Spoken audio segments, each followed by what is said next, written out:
অম্বুবাচীর আগের দিন অর্থাৎ আজকে সন্ধ্যার সময় অথবা আগামীকাল যে অম্বুবাচী পড়ছে সন্ধ্যার সময় তার আগের মুহূর্ত পর্যন্ত আপনি যদি মন্দিরে গিয়েই কয়েকটি জিনিস দান করতে পারেন যা অত্যন্ত শুভ।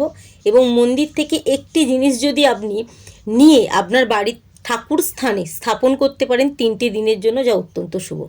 আগামীকাল সন্ধ্যার মধ্যে কিন্তু কাজটি করবেন এবং এনে ঠাকুর ঘরেটিকে স্থাপন করে রেখে দেবেন। 3টে দিন হাত দেবেন না। 3 দিন পর যে চতুর্থ দিনটা আসবে সেই দিন কিন্তু ওই একটি জিনিস দিয়ে 3টি কাজ করতে পারেন, যা অত্যন্ত গুরুত্বপূর্ণ, যা আমাদের জন্য মঙ্গলজনক, আমাদের পরিবারের জন্য এবং আমাদের পরিবারের সকল ব্যক্তির জন্য মঙ্গলজনক।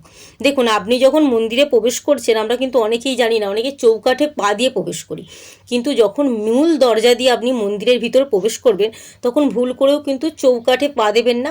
এবং পুরুষ মহিলা নির্বিশেষে সকল ব্যক্তিই কিন্তু তাদের ডান পাটা প্রথম মন্দিরের মধ্যে প্রবেশ করবেন, যা অত্যন্ত শুভ বলে মনে করা হয়।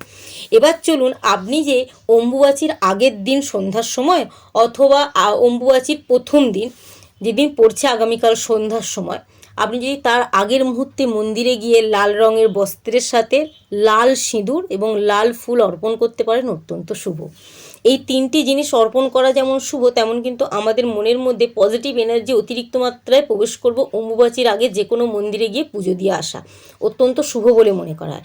আপনারা কিন্তু আপনাদের আশেপাশে যে কোনো মন্দিরে গিয়ে, যদি শিব মন্দির হয় সেখানে কিন্তু বেলপাতা, কাঁচা দুধ, জল, গঙ্গা জল অর্পণ করতে মহাদেবকে ভুলবেন না। পুজো সম্পন্ন হওয়ার পর আপনি যখন বাড়ি আসবেন তখন কিন্তু কিছুটা পরিমাণ মন্দির থেকে পুরোহিতকে বলে লাল রঙের সিঁদুর সংগ্রহ করে বাড়িতে নিয়ে আসুন।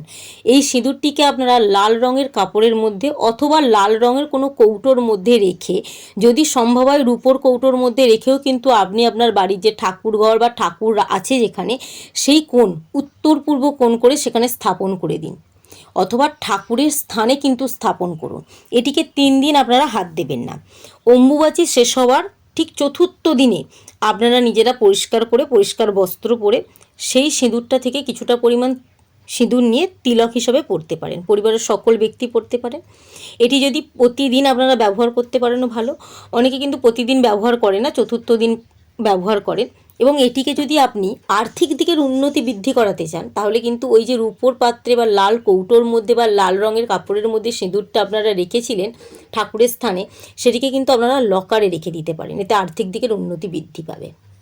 এছাড়াও যদি উত্তর পূর্ব কোণ করে সেই সিঁদুরের কৌটোটা রেখে প্রতিদিন ধূপ বা প্রদীপ জ্বালাতে পারেন, পুজো দিতে পারেন বা পুজো করতে পারেন, তাহলে কিন্তু অত্যন্ত শুভ। এতে কিন্তু কামাখ্যা মায়ের আশীর্বাদ লাভ করা যায়। 3টে দিন কিন্তু এই সিঁদুর আপনি ব্যবহার করবেন না। এবং মাথায় রাখবেন, মহাদেবের পছন্দের সংখ্যা যেমন 108, তেমন কিন্তু মা কামাখ্যা মায়েরও পছন্দের সংখ্যা 108। কমেন্ট বক্সে কিন্তু 108 সংখ্যাটি 3বার লিখে যান।